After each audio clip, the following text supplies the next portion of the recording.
ఈ నడుమ కోర్ట్ అని ఓ సినిమా వచ్చింది. ఆడపిల్లలు ఎసొంటి డ్రెస్సులు వేసుకోవాలి, ఇంట్లో బయట ఎట్లుండాలి అని ఏక్ నెంబర్ డైలాగులు దంచుతాడు శివాజీ సారు.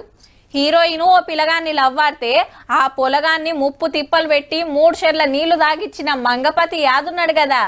శివాజీ సార్ నటించలే, జీవించిందని మస్తు మెచ్చుకున్నారు.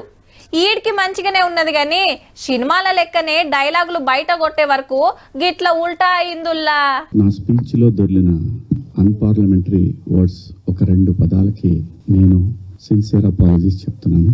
ఆల్రెడీ చెప్పాను. మొత్తానికి శివాజీ గారు సారీ చెప్పిండు అక్కలందరికి. అయ్యో గంత తప్పేం చేసిండు అంటారా? సారీ యాక్టింగ్ చేసిన ఒక సినిమా ఫంక్షన్ లా ఆడోళ్ళ గురించి అనకూడని మాటలు అన్నాడట. చాలా మంది చూసినప్పుడు నవ్వుతూ అంటారు కానీ ఎలాంటి బట్టలు ఎందుకు వేసుకుని కదా మంచి వేసుకోవచ్చుగా, బాగుంటావు కదా అనాలనిపిస్తుంది లోపల. ఏమున్నది, అటుకెళ్ళి సినిమా ఇండస్ట్రీలో ఉండే అక్కలంతా తలా ఓ దిక్కార్చుకున్నారు. మరి మీరు జీన్స్ పాయింట్లు ఎందుకు వేసుకుంటున్నారు, పంచలు కట్టుకొని తిరుగుమని? అటు మహిళా కమిషన్ కూడా నోటీసులు పంపింది అట్లెట్లా మాట్లాడతావా అని. ఏదో అనబోతే ఇంకేదో అయ్యే వరకు మైకుల మోటుకొచ్చి తప్పైందని ఒప్పుకున్నాడు. ఎవరికి నచ్చిన బట్టలు వాళ్ళు వేసుకుంటారు. వాళ్ళు అట్లనే ఉండాలి, వీళ్ళు ఇట్లనే ఉండాలని చెప్పుడేందో పని లేని పని కాకుంటే. అన్న సారీ చెప్పిండు కాబట్టి పంచాయతీ ఈడికే ఒడుస్తుందో.